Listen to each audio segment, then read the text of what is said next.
Welcome, everybody, to Inclusive Agile Presents Autism Awareness Panel. I'm Brett Barker, and I'm excited to be here to be part of all of this. First off, just a brief introduction of Inclusive Agile and what it is we do so that you guys can be aware of why we exist here and why we're doing this, and maybe we can get some connections that way. But that's not what we're really here for. We're here to talk about autism. But in Inclusive Agile, we specialize in Agile consulting with a different approach than most groups. We integrate inclusion and diversity education right in with Agile framework education, because inclusion isn't just an HR problem. It's a whole organization.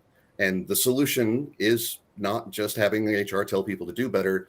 The solution is to have better practices and processes across the board.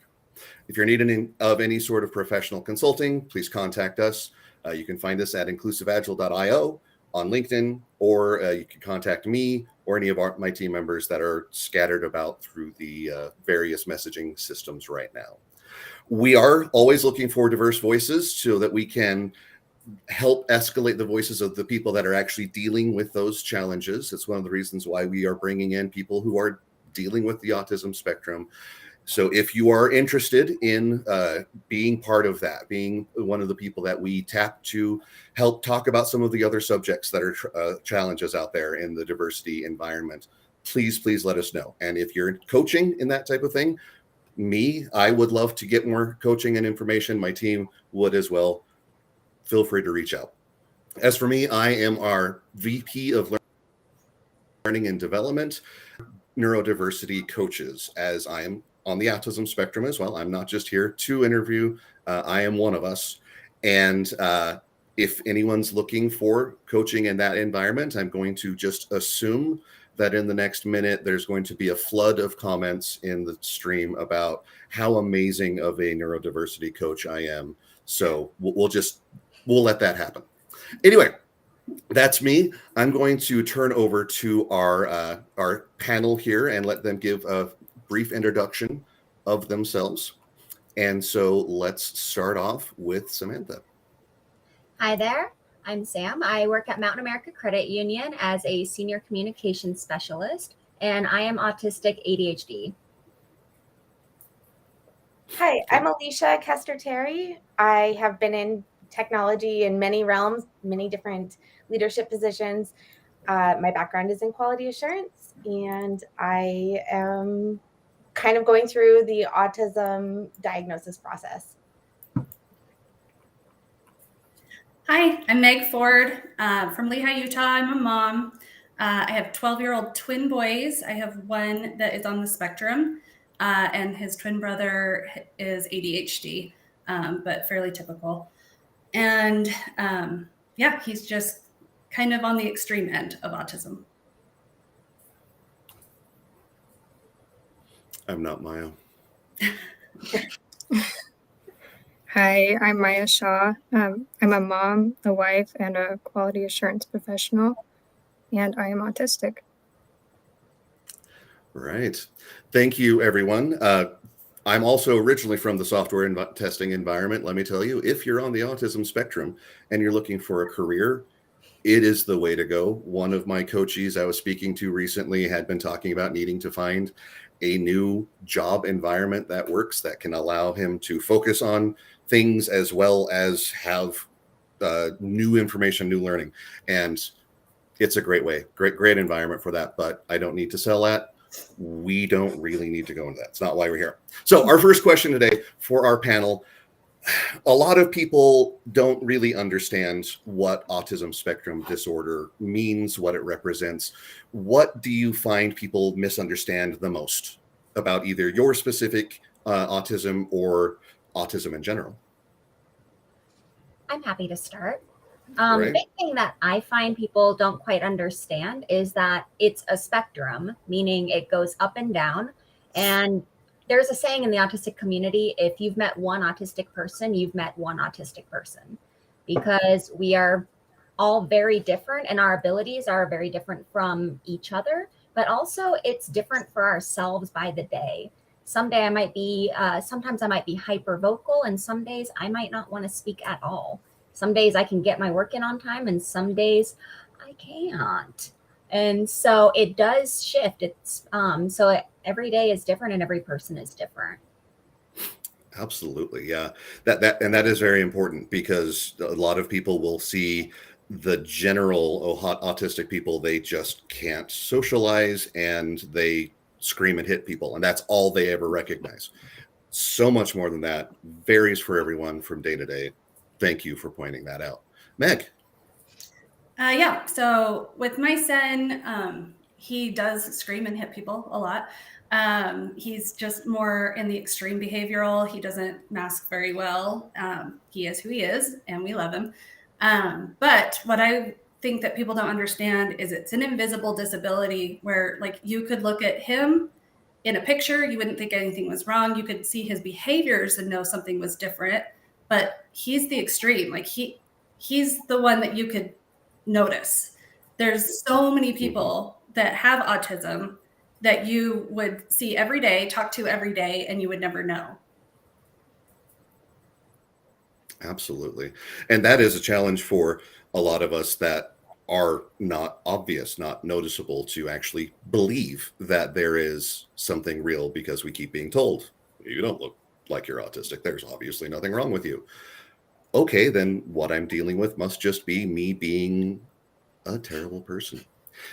Any other thoughts on the misunderstandings? Alysha? Yeah, actually, kind of in that realm is I do think that there's a misunderstanding that maybe autistic people don't have empathy, or they don't, because maybe we're not able to communicate or give body language in the same way of other people. But I would say that it couldn't be more different. Like Meg was saying, like, one autistic person, I am just one. Absolutely. You're a wonderful individual. Autism doesn't define you, but it's going to be different. It's going to be different for everyone. Now, you mentioned empathy. That's a hot ticket item for people, is recognizing what empathy looks like or what empathy doesn't look like. Well, we were discussing beforehand, a couple of you brought up empathy, the challenges, the perceptions of empathy, and how it can seem like people with ASD don't have empathy. Why do you think that kind of assumption happens? For me, it's definitely because of the way that I communicate so frankly. I communicate honestly and upfront and without any fluff. And I communicate very quickly, which really throws off a lot of other people, right? They want, oh, I see what you're saying, I hear what you're saying, and oh, that must be so awful, or whatever it is, but I kind of like strip all of that out, even though I feel it like intensely, and I go straight to what my response is, or a solution, or whatever it is, the information that they're looking for. Interesting. So one of the things that I'm hearing and have kind of seen is, honestly, and something I get from interaction with a lot of people on the autism spectrum, is that bluntness. Just, we say it. We don't powder or sugarcoat anything, and we give information that we think somebody would find valuable, where a lot of people that are more neurotypical have that need to soften, have that need to make sure that nobody gets upset or hurt by what they're saying. And so that when that doesn't happen, it sounds like we just don't care. Where I personally think in reality, it's a lot of we do care. We just are sharing the way we care. I don't provide feedback to people unless I actually think they want to improve, because every time I provide feedback to somebody that is looking for, yeah, everything's great, they don't like it. Now, Sam, when we were talking, you had mentioned something, the double empathy problem. Mm-hmm. Would you talk a little bit about Absolutely. So there's been some recent really fascinating research showing that in a group of neurotypicals, communication is easy and fast. And in a group of neurodiverse people, communication is easy and fast. It may not look the same, but it's both equally effective. The fun is when you mix the groups, and we have a harder time quite understanding how each other communicates. Our social cues are different. The way we speak, the way our we are blunt or not blunt. So that is extremely, it's different between these different groups. And when that comes off, it comes off to neurotypicals that we are being blunt or uncaring, or we're know-it-alls or arrogant. But when we're with a group of neurodiverse people, we tend to be able to info dump, and then the other person catches on to that and they info dump, and it becomes the conversation is not linear. It goes all over the place, but our brains are wired for that. But when we're in a mixed group, and most of us are consistently in mixed groups, that's where things can get a little bit exciting. Absolutely. And workplace environments are one of those areas where you don't get to necessarily control where you work with. And quick pitch, if you're looking for ways to do that better. Meg, please share what your thoughts are. Yeah, so my son's a lot younger than all of you. So he's still learning. He's still kind of gaining these skills like empathy. And something that he works with his therapist a lot, he does ABA therapy 6 hours a day, 5 days a week. And that's something that they have to actively teach him, because he doesn't always understand, like, oh, if I hit you, it's going to cause you pain. I'm hitting you because I'm trying to express and communicate to you. He doesn't realize on the other end that it's causing feelings. And so he's having to understand, like, what do you feel like when you're sad? What makes you sad? What do you feel like when you're angry? What makes you angry? Well, other people feel those things too. And so it's been really interesting as he's learned these things, because sometimes I do feel like he sees it. Like if he hurts me enough and I'm crying, I can tell that he feels bad. He stops and he processes it. And I can tell that he's realized he's done something wrong. But it's like the little things that he does that he doesn't always understand, but he's starting to. We were watching a movie the other day and it was really sad. And at the end, he said, "This is sad. I want to cry." And I thought, wow, A, that's a really good sentence for him, because he doesn't speak in full sentences all the time. And B, he's seeing and empathizing with the characters in this movie, and that the emotion is sad and that he feels bad for them. So it's been kind of exciting. That's awesome. Great progress. I can't imagine how thrilling that moment must have been for you.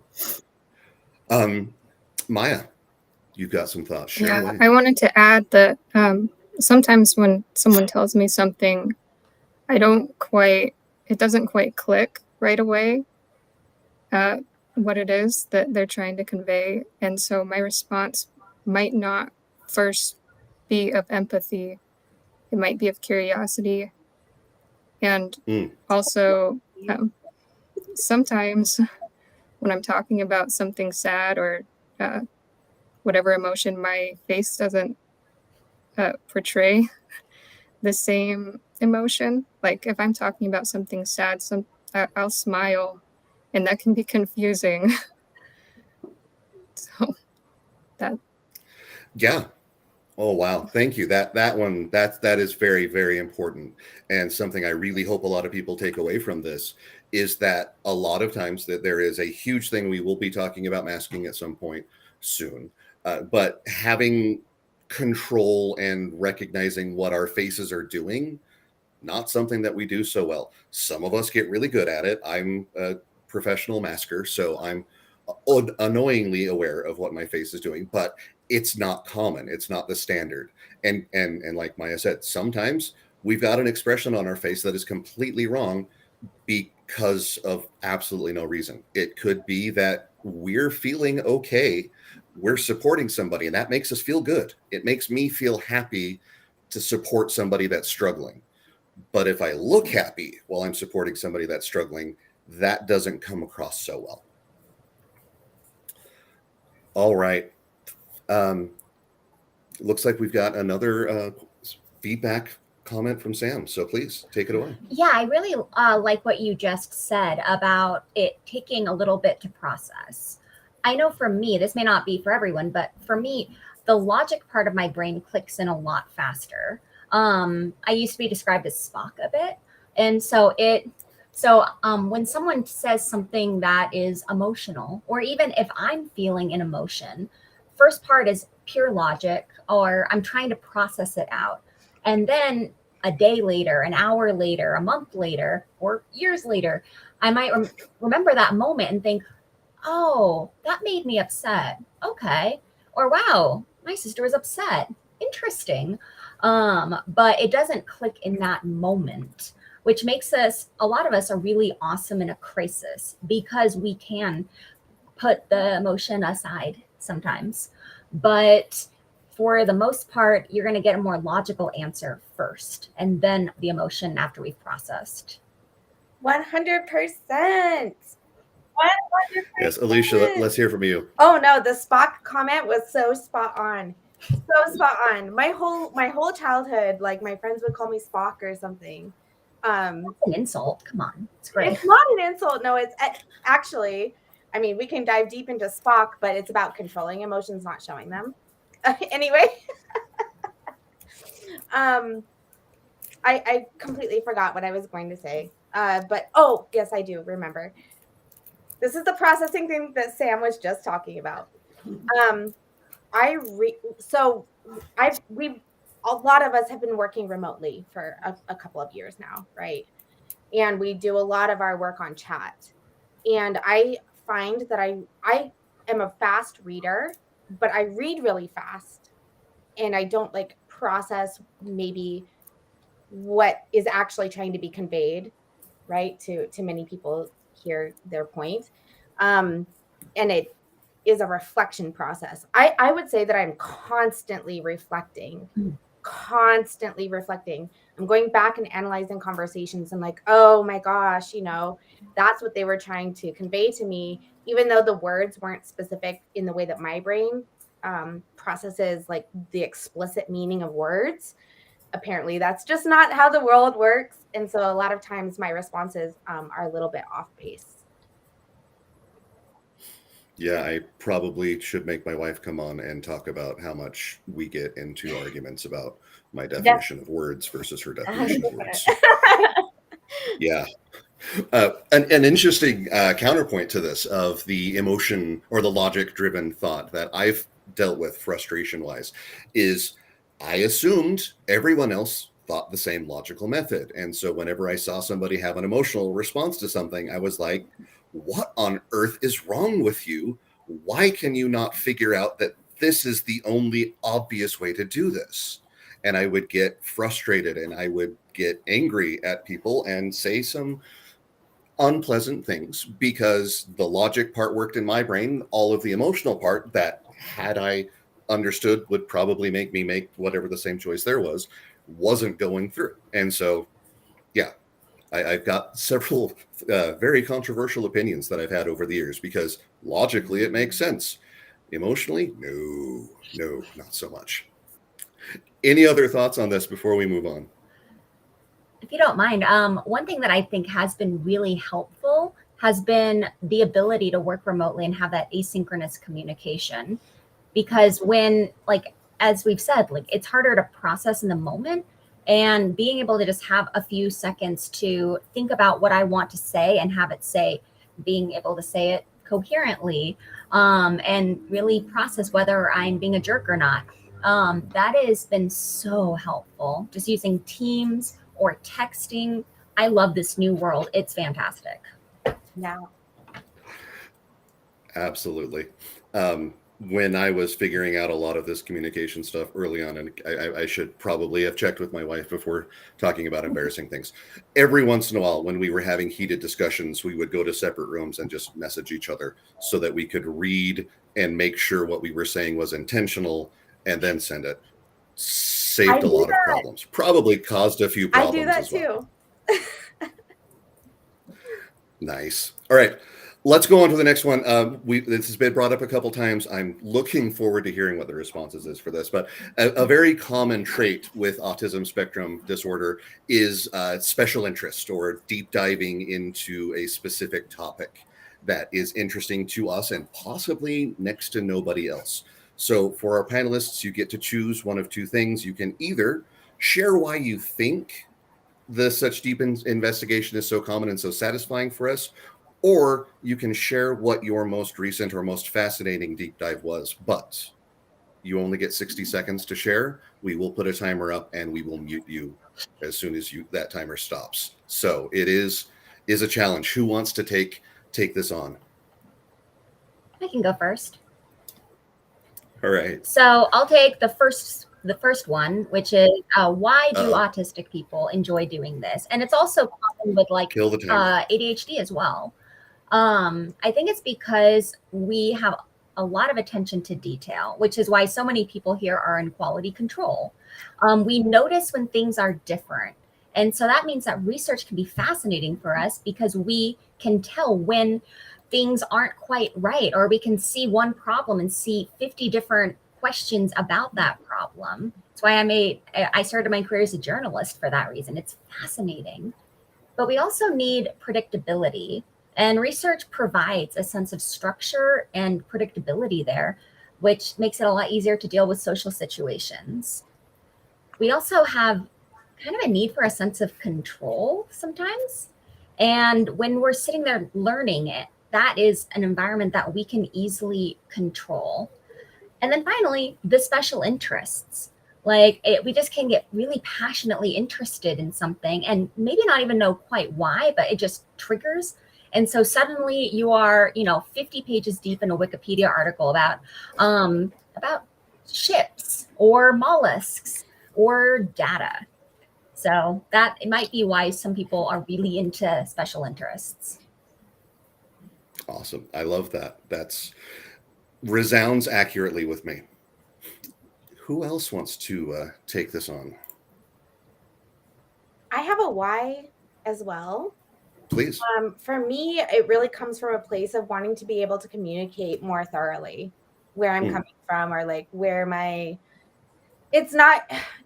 yes, I definitely have special interests, and I do get deep into Wikipedia pages for sure. Like I'll spend an entire evening researching one genre of music and all of its subgenres or whatever. But I specifically am doing that because that relates to my life. My husband has a music label, and I want to be able to communicate more thoroughly about specific genres of music, or those artists that are associated with that, as an example. And so when I get really, really deep into something, it's because I'm looking for a way to communicate with other people, even though I know and I have a sense that getting that specific may not even be like the right way to communicate with other people. It's still something that I do because I at least want to be able to pinpoint some kind of mode of communication, like using the right words or examples of things in order to communicate where I'm coming from, or what I'm interested in, or what they're interested in. Sometimes I research things that other people are interested in, not because I'm interested, but because I need to deep dive to understand them better. So would you say, for what you're describing, you use it as a tool to more easily interact with the rest of the world? Yeah, absolutely. Awesome. Other thoughts? Meg? Speaking of tools to interact with the world, my son's not cognitively capable of doing deep dive research, but he's very OCD. He gets very fixated on certain things at different times. One thing that he loves is watching movies, and he's got specific movies that he watches over and over and over. We've seen them a million times, but he uses those often to communicate with us. He does, a lot of people with autism do something called echolalia, where they echo what they hear in the outside world. They'll echo us, what we say, they'll echo movies and songs. And so he is constantly repeating what he hears all day. It's like it's continually going around and around in his head. And if we can figure out what's going on, like a scene from a movie, or we can usually figure out that he's kind of trying to communicate to us through that. If he's mad, he might be saying like a heated scene from a movie over and over, and we can tell that he's frustrated about something. And then if we ask more probing questions, sometimes we can dig deeper and figure out what that is. Sometimes I think he's just talking to himself just because it's in his head, but he does use that, I think, as a tool to communicate. Wow. That's impressive, and I hope he continues to use that tool. That's really important. Maya, which challenge are you taking? The first one also. Man, nobody's going to take my. I'll do a 60-second when we're done. I hadn't ever really felt like I knew why autistic people have special interests, but I know why I enjoy them, and that's because it's like a distraction of hyper focus that is oddly extremely comforting. Like, I have had a rough day. I need to read this book about Elliot Smith's autopsy report Yes. right now, and then I'll feel better because that knowledge is comforting. Yeah, absolutely. An aspect of comforting knowledge before I'm going to double up on the answers for this one because I'm the host. One of the things for me that the special interests and deep learning does is I get really, really anxious when I don't understand the world. I don't understand how something works. And so anytime something happens around me that I don't understand the physics behind it, I don't understand, I knew how planes flew in kindergarten because I needed to know how planes flew because it didn't make sense. And so I find myself doing this deep dive of just understanding things so that when I get new information, when something else goes on, I don't freak out. I can go, okay, this fits in to my understanding of the world right here. Great. We can move on. All right. We've got some comments. Brandy, let's throw up the 60 seconds because I want to see if this is actually going to work. Deep dives, music and sound. I recently posted an article, we'll link to it at the end of this, about how vital sound is and how, one of the things that we'll possibly talk about, a lot of autistic people cannot filter out background noise. So I am obsessed about sound and was talking about my myriad of headphones. I've got this set, all just at my desk, and at least 8 more else in the house. And it's because I need to control what it is I'm hearing. It's one of the few things that I can actually control completely. And because of that, I just set up my record player recently, my turntable, and found out that I hadn't adjusted all of the features on it accurately. And so I started trying to listen to a record. It skipped a couple times. I got furious, then went, wait, I can fix this. And I was thrilled to find out that I'm probably going to spend an hour tonight micro adjusting stuff on my record player. Ooh, I did it. Thank you, everyone, for letting me dump for a moment. All right. Any other thoughts on the info dumping and the special interests? If you don't mind. Please. I also find it makes at least for me, it makes me feel useful, especially when I manage to get into a hyper focus that I really want me to be in. Like, for example, cleaning. When I get into the cleaning hyper focus, that's magic because I almost never get into that. And when you get into that focus, it's a genuine pleasure to do it. And it's hard to even stop. But a recent hyper focus I've had is with data at work. I wanted to understand how my team can better communicate. And so I have just been deep diving into data and asking people a whole bunch of questions I shouldn't really probably need to be asking. But by the end of, once I get out of that, black hole of research, I now have Excel sheets. I could write, half a book on how my team communicates and then share that out.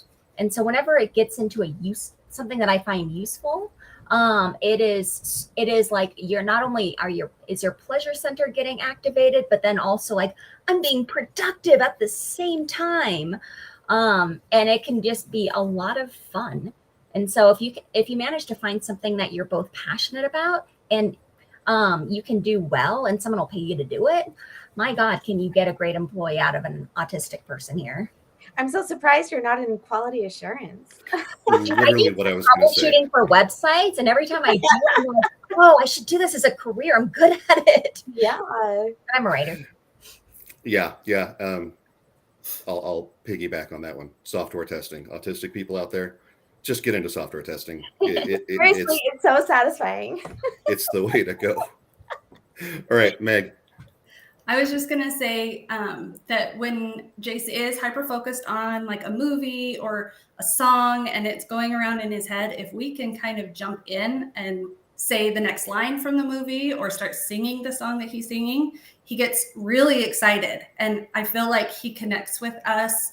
It's almost like we stepped into his world for a minute and he's able to like make eye contact and connect with us better. And he gets really, really excited about that. I think a lot of people with autism talk about how they're kind of in their own little world a lot. And I think that we expect people on the spectrum to come into our world all the time. But if we can find out what they're hyper-focused on, what you're doing a deep dive on, and find interest in that, like I feel like at least with Jace, it's very like gratifying for him. He's very excited about that. Well, thank you so much for sharing that, Meg. And I cannot agree more. If anyone here wants to make a difference, wants to make an autistic person's day, go to them and say, talk to me about what you're interested in for 10 minutes. You don't have to listen. Just look at them, smile and nod, and we will be delighted. Yes. We will be so thrilled because it's something that's important to us that we want to share with other people, but we don't know how. Because most people don't really want somebody coming up to them and saying, hey, can I talk to you about turntables for an hour? I got you, Brett. I got you. Okay, we'll talk turntables after this. Or you know what? Let's just end the panel. Let's go on to the turntable conversation right now. It also helps us process, like just with emotions. Like it can really help us process to talk out loud. If you've seen Sherlock BBC, like he talks about having a skull. And I have a skull in on my fireplace, but just being able to process things out loud makes such a difference for us as well. Mm-hmm. That very true. I need to get a skull for my office, obviously. It's a different type of reflection. Definitely. Yeah. Fascinating. All right, let's move on to our next question. How do you feel about how autism spectrum disorder is represented in the media? What representation? Let's talk about that. I mean, I basically learned about autism because my favorite TV character was Temperance Bones from the TV show Bones. And I hyper-focused and learned, read everything about the TV show that I could and the main character. Found out she was based on a real person who had been diagnosed with Asperger's. But that's pretty rare. There's so many characters on TV who I'm very certain are neurodiverse in some way, but they're almost never stated explicitly. And when it is stated explicitly, the entire show is about it. The entire show is about all the problems this person is having and not just, this cool autistic person that's living in the world and being cool. So there are some great representation. It's just most of the time you just won't even know it. Yeah, absolutely. I feel like if there's any representation, it's very much one of disability instead of like ability. And I guess the thing that hits me is that it seems like people are always we love this word hyper-focused, but hyper-focused on that they are hyper-focused on one thing, or they have one ability and it's like this incredible whatever it is, right? It's like superpower ability or something like that, where there's almost like this undercurrent of they can't see the big picture. We can't see the big picture. We can't connect all the big dots, which couldn't be farther from the truth, in my opinion. We are very observant people and we can connect dots, and we might even have more intuition than, I don't know, neurotypicals, I guess, or whatever. But I do think that there's just a widely distributed idea that there's only extremes, and there's not like this full spectrum of, well, I just don't think that everything is being taken into account, essentially. Being on the more extreme end in my life, I think that I feel like everybody that knows me says, oh, you've got to watch this show. There's an autistic person in it, or you got to watch this show. like I would relate to it, and I do, but what they don't realize is I relate way too much. And it's like when I watch TV, I'm trying to escape because it's so emotionally hard for me to deal with on a daily basis. So like the show Parenthood, I had a lot of friends say, "Oh, you've got to see this. You've got to see this." And the first episode that I watched, the family was kind of learning about autism and that their son had autism. And a therapist said, you know, does he have any friends? And they were like, no, he doesn't. He doesn't have any friends.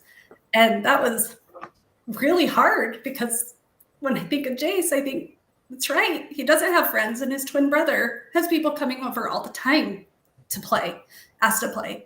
And there's never been a kid that comes over to ask if Jace can play.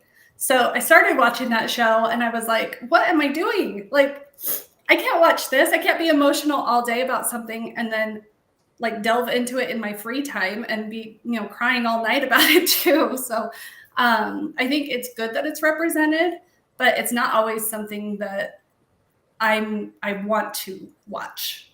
I know it's good that it's out there, but sometimes it's too hard to watch. It's too hard to see.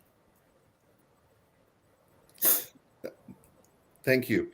I swear every time anyone says something, it's just helping me a lot. So honestly, this is the whole point of all of this. It was just for me to talk to a few people. It's almost like I probably should have listened to my therapist who's been telling me go to autistic people events and talk to other autistic people. So weird. But yeah, that's an important factor, is that representation can be traumatic. It can bring up issues. It can cause problems. And that's something that we need to be aware of, and other people need to be aware of as well. Any other thoughts on autism in the media? One thing I will say is Has anyone... that when I do see a character that I think is representing some kind of neurodiversity, and my brain is going to Sherlock BBC again, when I rewatch it with that lens, it helps me to understand some of my own traits better and connect the dots and be able to describe things in a different way, because I find it a lot easier to empathize with characters on a TV or a movie, because you get that deeper sense of what they're thinking and feeling and why. And so I have found myself learning a lot more about myself just from watching characters on TV. So, better for worse. Don't get love advice on TV, though. I have one comment too. I can't, off the top of my head, maybe I'm just out of touch, and maybe, you know, I've been avoiding some of the input as well, like was mentioned earlier. But I haven't seen a lot of women or, you know, females represented in autism in the media either. I was going to bring up, there's a movie that is absolutely terrible. If you want to see a example of the worst representation of autism in movies, the movie Music with Maddie Ziegler and I think who was the other person? Kate Hudson was one of the big ones. I watched the trailer and swore to myself I would never, ever, ever, ever watch that movie because it was just painful. And on the other side, I'm going to do a shout out to my favorite author. If you aren't a fan of Brandon Sanderson, start being a fan of Brandon Sanderson. His recent series that he's working on, most, if not all, of the main characters have accurately represented neurodiversity issues. There is a very autistic character, a very depressed character that's not just, I'm sad sometimes. They even go so far into somebody that's dealing with multiple personalities that and handles it all accurately and reasonably. For me, I was reading those books as I was going through my autism diagnosis process, and reading his character that's autistic, all of those types of things just really helped. The ADHD character, that struggles that they deal with, just helped me out a lot. So thank you, Brandy, putting into our chat here. Brandon Sanderson, Stormlight Archive is the series I'm talking about. Author is fantastic. I will dump about that one for at least 6 hours given the opportunity. All right, we're getting close to our time to specifically take questions from the feed. So I'm going to skip around a little bit and go to the question I wanted to hit on, or my question I wanted to ask. We were planning on talking a little bit about masking, which is the practice of hiding what you really are, what your actual feelings, emotions, basically trying to make it look like you're not autistic, trying to hide the fact that there is something different about you. It's something that I've talked about in a blog post recently. It's something that every single autistic person deals with in some way, shape, or form. And it's something that we should talk about, but we're running low on time, and I want my magic wand question, and we'll go into the audience or the stream questions, but maybe somebody asked something about masking, so we can talk about that. Anyway, my question, final question for me. If you could wave a magic wand and make everyone in the world understand one thing about autism spectrum disorder, what would it be? For me, it would be that, I don't know quite how to say this eloquently, but it's that we don't show up initially very well. It can be, we can be a little bit jarring if you're not used to us. I consider myself like a fine wine. I age very well with people, but initially it's a little bit brusque. And so that doesn't sound like it should be a big deal, but it really is, because adults of typical or above intelligence that have autism, 85% of them are either unemployed or underemployed. And the biggest challenge that people have is with job interviews. And I know for myself, I have gotten every professional job I've ever had by going around a traditional interviewing process. And so I don't quite know what the answer is there, but it's that, autistic people, like, we are amazing employees and just people and friends, but you do need to give us, more of a shot than you might want to give, a typical person. That second chance to make a first impression, those first impressions are damning. They can be held on way too long, and not give the chance to get to know somebody beyond that. So yeah, definitely one of the major challenges that we on the autism spectrum Honestly, deal with. I think for me, that's the biggest one. And it honestly makes me a little emotional, because I am so misinterpreted.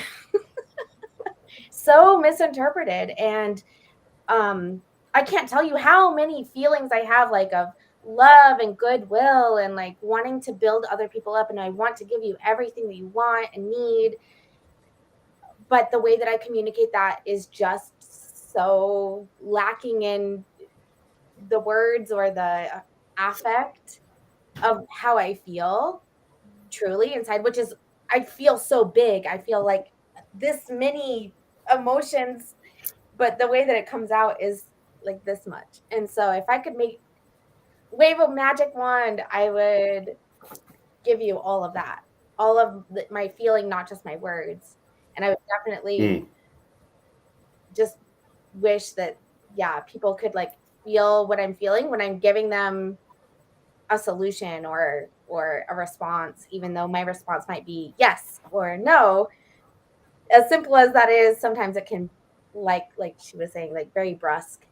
And that's not what I'm feeling at all. And my mind is turning and it's coming up with like a million ideas all at once to try and give you like the thing that you need or the thing that you want or whatever you're looking for.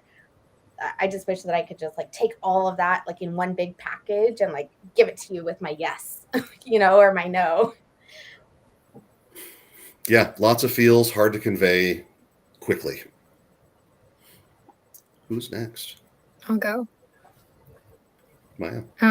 If I could wave a magic wand, I would want everyone to know that we have empathy. And second, I'm going to cheat. I'm going to do two. I want people to know that we can't just turn off our autism. If we are going to communicate, we have to work together to find a middle ground. As hard as I try to mask or turn it off, it's not going to happen and it's going to backfire. So we need to be sustainable and work with each other. Thank you. That's vital as well. Because one of the aspects of that is that a lot of people will be interacting with people like me who are on the autism spectrum, who can mask flawlessly, trust me. flawlessly. I convinced a psychologist I was not on the autism spectrum because I forgot to stop masking. But that's not normal. That's not the standard. And a lot of people can feel uncomfortable. The only reason I mask is to make other people feel comfortable. I don't want to do this. I would much rather just stay calm, stay relaxed, not have to worry about what my eyebrows are doing. It's exhausting. It is so exhausting. It is tiring. I am seriously. I'm going to go crash as soon as I'm done here I'm for the rest of the day. myself for crashing after this. Yeah, I'm betting everyone here is.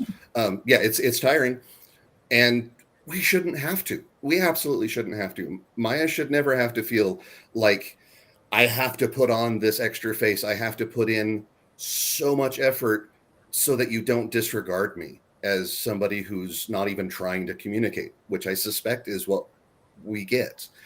People go, well, I know how to say things more clearly and more distinctly. What the heck's wrong with you? How much advice I've gotten from my leaders or whatever on this subject, it's honestly, sometimes it's just crushing.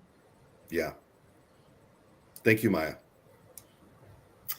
I think my perspective is probably a little different since I'm not experiencing it myself, but I'm experiencing it secondhand. But what I would love for people to understand is that autism does affect those around you. Like it affects Jace's whole family. It teaches us amazing things. It's making his siblings much more empathetic and independent and patient. It's taught me so much. However, I wish that more people on the outside looking in could have more empathy for us. I feel like I've had some very hurtful things said to me in, certain situations where people were not patient with Jace, not patient with me. And those things, they'll stay with me forever. Sorry, I'm like the most emotional person here. But like in that moment, they'll probably move on and forget that moment happened. But that what they said in that moment to me, I will think about it forever.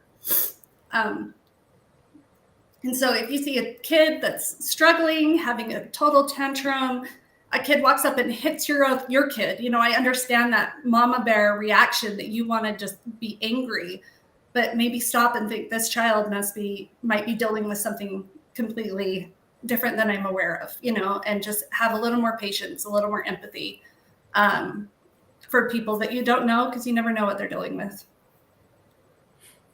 Thanks. Thank you very much, Megan. Very, very accurate.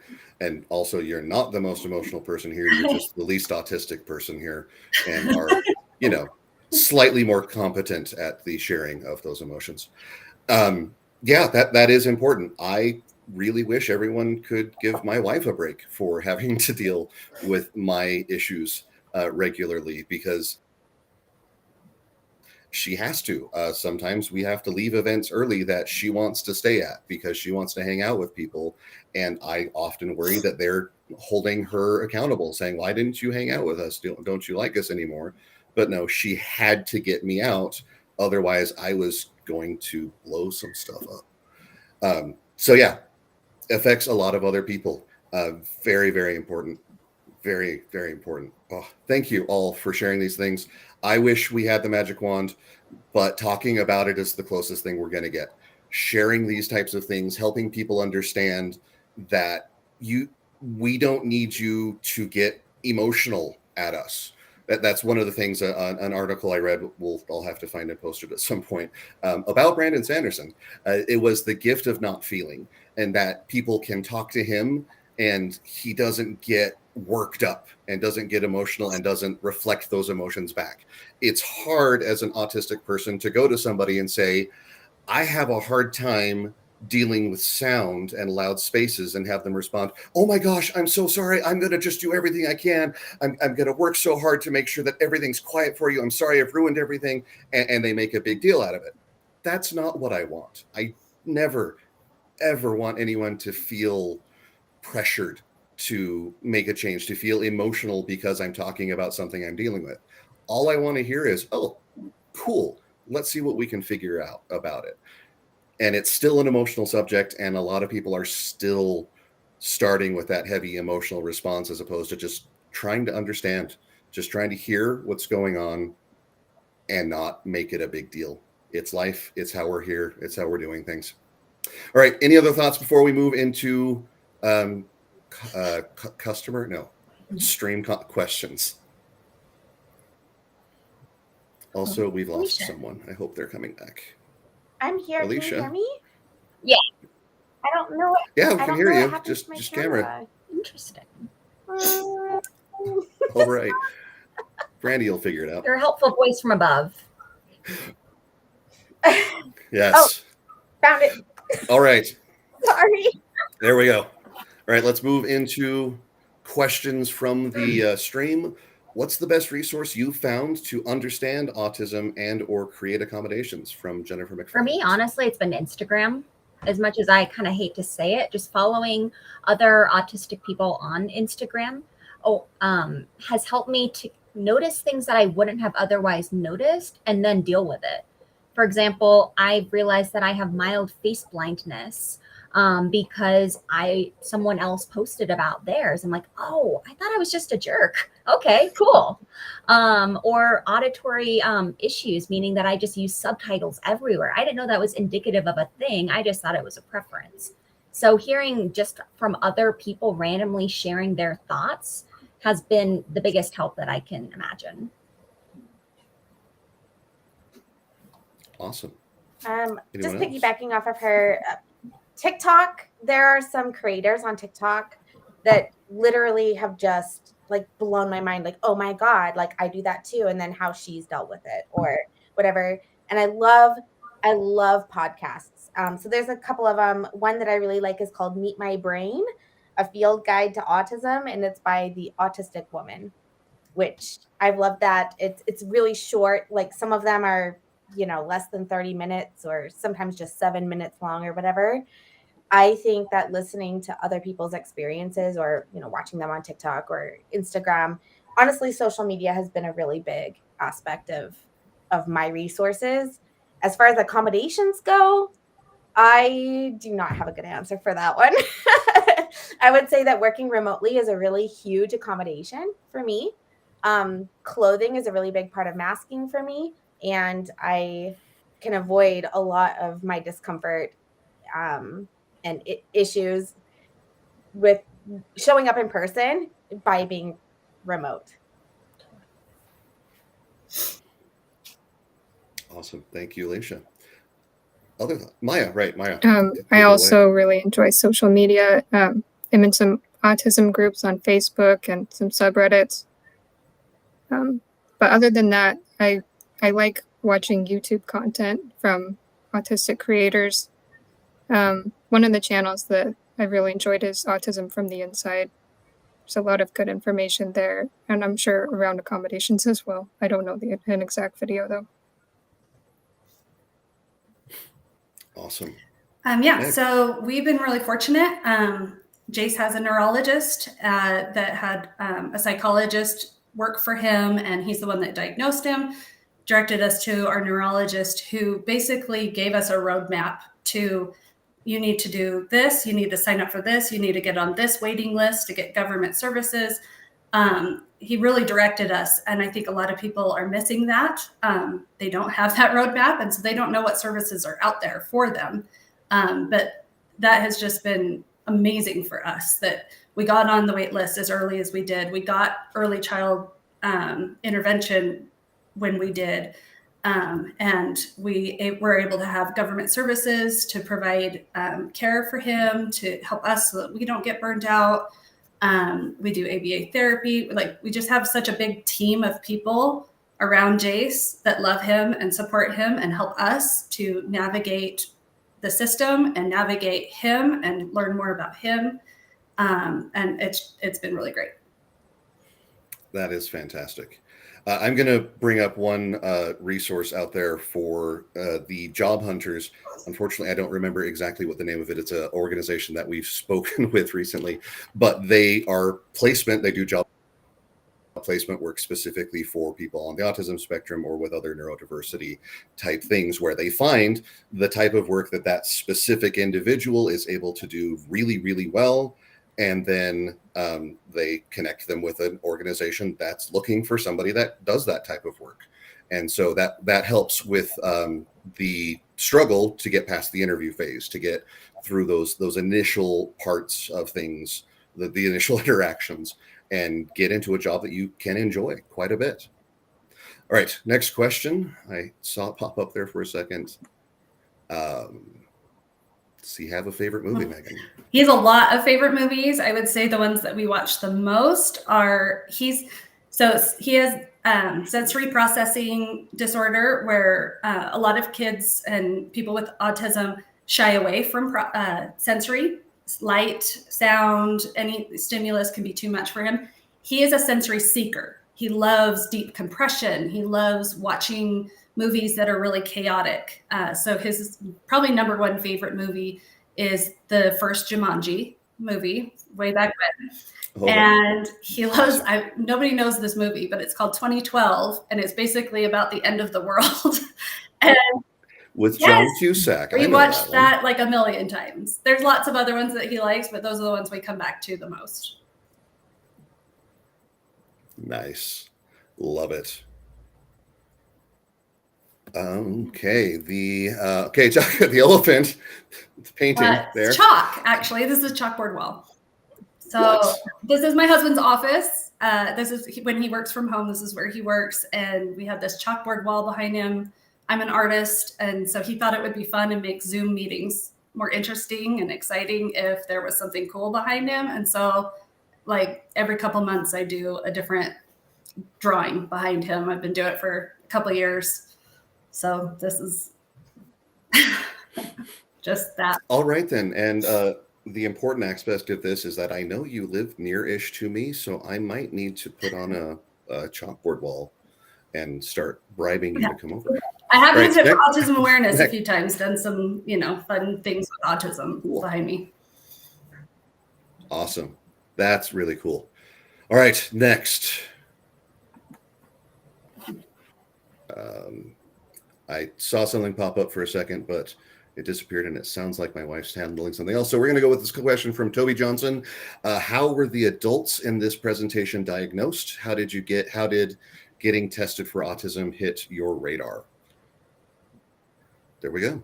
I can tell you, for me, autism had been on my radar for a while, since I was 18 and saw that TV show, honestly. And then whenever I would see a character in a movie or a TV show that, was shown as having some kind of neurodiverse condition, it always really clicked with me. But even with the name of it and going to therapists, it took 8 different therapists that all said that I just had trauma. And finally, during the pandemic, I was diagnosed with ADHD, which that one was out of the blue. But it made such a difference. And when I learned that ADHD and autism are very frequently put together, they're, what is that word? I know there's a great word for it, but they're intersectionality there. But so when I learned that, then I got on the wait list for the University of Utah Neuropsychological Institute. It was a 9-month waiting list, and it took about $1,000 after insurance. And I had asked, what is the benefit of getting a diagnosis? And they said basically nothing unless you're interested in getting Social Security. So it is hard to get a diagnosis. But for me, it was totally worth it to have that knowledge and know that I'm a zebra and not a broken horse. Comorbid. Thank you. Nice. Thank you, Dave. Comorbid. Thanks, Dave. And I, from reading the chats, I'm suspecting that Dave is the person that works with the company that I was just talking about that does the job placement. Apologies for not remembering your name off the top of my head, Dave. But, we've talked. I don't remember names of anyone at all. Dave and I also share a wonderful autism issue of not being able to tell left from right. I get that. My wife says, go right. I go, oh, no. All right. Continuing with the diagnosis, who else would like to share their diagnosis process or avoidance, if you want? I can go. My family suspected autism when I was young. I remember I went to a psychologist when I was around 11, and I was told that I had Asperger's syndrome.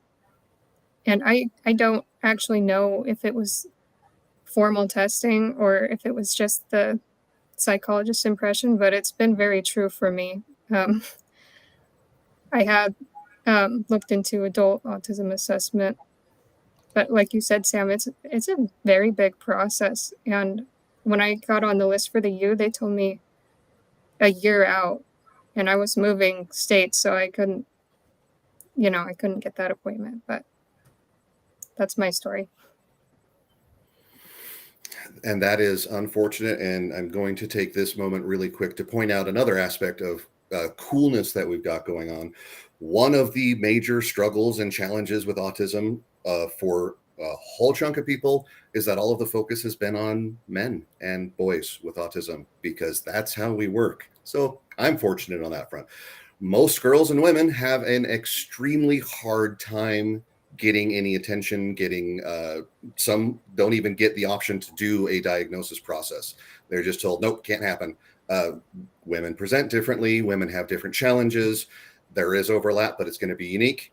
And it's hard for women to get taken seriously. I don't know if that's ever happened anywhere with any other situation. Oh, hey, we're at time. We should start wrapping this up pretty quick. But yeah, that's a thing that we wanted to talk about. I'm actually fairly impressed that unintentionally our entire panel, other than me, is women. So go Inclusive Agile. We actually practice what we preach. To wrap up really quick, because we are at time, thank you everyone for being part of this. Thanks, Maya, Samantha, Alysha, and Meg. I learned a lot. I really, really enjoyed this, even if it was exhausting. We're going to try to respond to comments and acknowledge stuff respond to comments in the chat over the next little while as we can. As I mentioned, I'm going to go crash, so it might not be till tomorrow till I get back to the comments, but I'm coming back. So feel free to ask more questions. Feel free to reach out to us about any of these things. If you're working in an organization that needs some help, having your managers be able to talk to people that are dealing with these types of things, let us know. I hate to say this one because it's just heartbreaking for me, but one of my coachees was talking to me about talking to their manager, and we talked about it. No disciplinary issues. Nobody was saying that they weren't doing a good job, just didn't know how to bring up the subject. And the manager didn't know how to bring it up either. And because the situation was so uncomfortable, they ended up quitting because they just couldn't talk about it. So managers, you're losing people because you can't talk about it. Employees, you're losing jobs because you're not talking about it. Let's start talking about it more. Thanks, everyone. We'll throw a bunch of links in the chat for other things that we're doing. This was a wonderful day. This was a wonderful session. I think I'm just going to shut up and hope that somebody else says something or the screen just closes. Thank you for hosting. It was awesome. Yeah, thank you. Thank you. Thank you. All right. Have a good day, everyone.